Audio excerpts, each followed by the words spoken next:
Tracy here with BibleJournalingMinistries.com, and in this video I'm going to give you my thoughts on the newest ink that released this year on the market called Obsidian Pigment ink. I'm going to let you know what I think about it for Bible journaling, as well if you stay to the end I'll tell you what I think about it for card making. So if you're ready, let's go ahead and get started. As you know, in a previous video, which I will link up for you, I did do a video on which inks bleed through the Bible. And in that particular video, I was recommending the Illustrated Faith Pigment ink and the Versacolor Pigment ink, as long as you don't get them sopping wet with ink to put them on your Bible in terms of whether or not they bleed through or not. Then I said, of course, if you don't worry about bleed through or if you prep your page, my next favorites are Memento and the Archival ink. And also you could use the solvent ink as well. Those were the recommendations that I had for you in that previous video. I would definitely link it for you. Of course, if you're doing any backgrounds, the Distress Oxide and the Distress ink are also pretty awesome. So you can see why I have so many different inks and what I use them for. Now, this year, Altenew released this Obsidian Pigment ink on the market, and it sold out super fast. So I've been waiting for months to get this in, and it finally came in, and here are the results. When it comes to whether or not the Obsidian Pigment ink bleeds through your Bible page, the answer is yes, it totally bleeds through. It's not, it's pretty inky. Now, even though it's a brand new ink pad, so I mean that kind of, I guess if you're talking about bleed through, you could say, oh well, it was really inky, therefore it bled through, because you can get anything to bleed through a Bible page if you use a lot of ink on it, of course. But I do want to let you know that I tried it multiple times because I really was honestly a little disappointed, because, you know, I was hoping as a pigment ink it would just kind of sit on the top of the surface, but it doesn't. You can see here I have some first impressions here where maybe I was inking a lot of ink, and then I was like, okay, maybe I'm being too heavy-handed. I'll come back and use a lighter hand, and still both of those bled right through. I did do one where I did a second impression, and it just a little bit bled through. So like I say, when you're using like an archival ink and a Memento ink, the same goes for the Obsidian Pigment ink.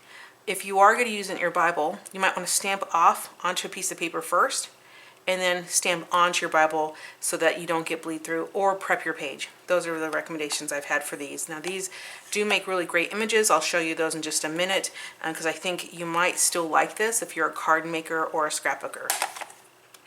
I also wanted to let you know, just so you have the results and you don't have to watch the other video, that the Illustrated Faith ink that you can buy from Dayspring, of course I'll link up for you, didn't bleed through regardless of what I did. So you see here the first impression here and the second impression here, I didn't get any bleed through at all. I suspect that if it was a brand new ink pad that I might get a little bit of bleed through, but you know me guys, bleed through does not bother me on my Bible page, because I will always just incorporate it on the other side. It's not a big deal for me, but I am sharing this with you because I know some of you, for some of you it's a really big deal, and that's good. That's why I'm sharing this video with you, so that you know what to buy and what not to buy.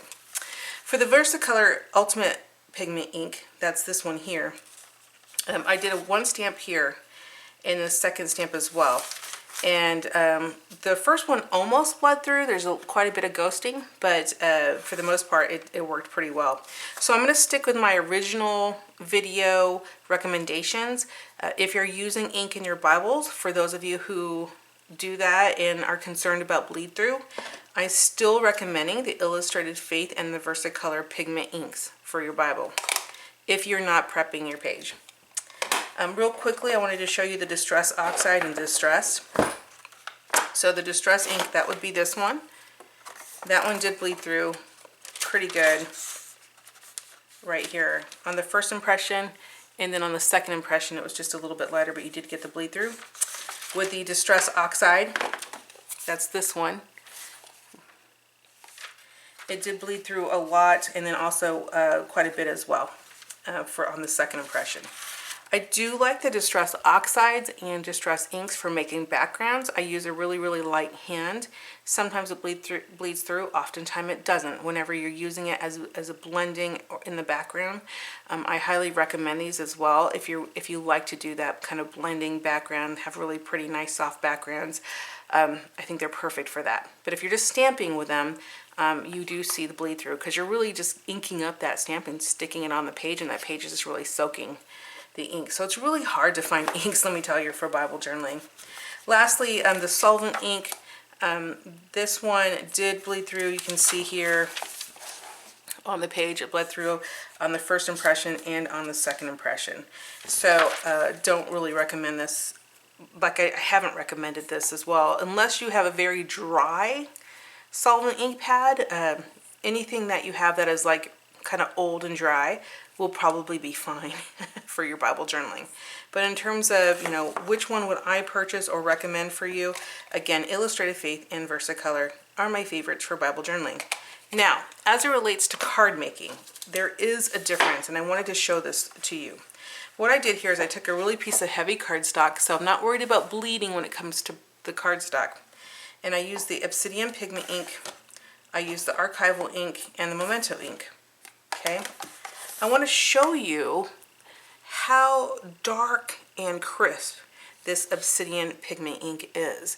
So if you are looking for a really dark, black, inky, you know, ink, inky ink, then I think if you're a card maker, you're probably going to want to get your hands on this pigment ink. I think that you're really going to like it. I did a second impression here. Here's the first impression, here's the second impression that also was pretty nicely done. And for those of you who are wondering, did I do multiple impressions for the Obsidian ink? Yes, I did, and they all bled through. You can see them all here. Although the one that was really, really light, this one here, didn't bleed through as much, just a little bit. Now, comparing the Obsidian to the Archival ink, now Archival ink has always been my favorite. But you can see here that for card making, you may want to go with the Obsidian ink because the color on the black is like, this is a black ink. You can clearly see the black ink. Whereas the Archival kind of has a blue hue to it. It's got like a little bit of a blue hue to it.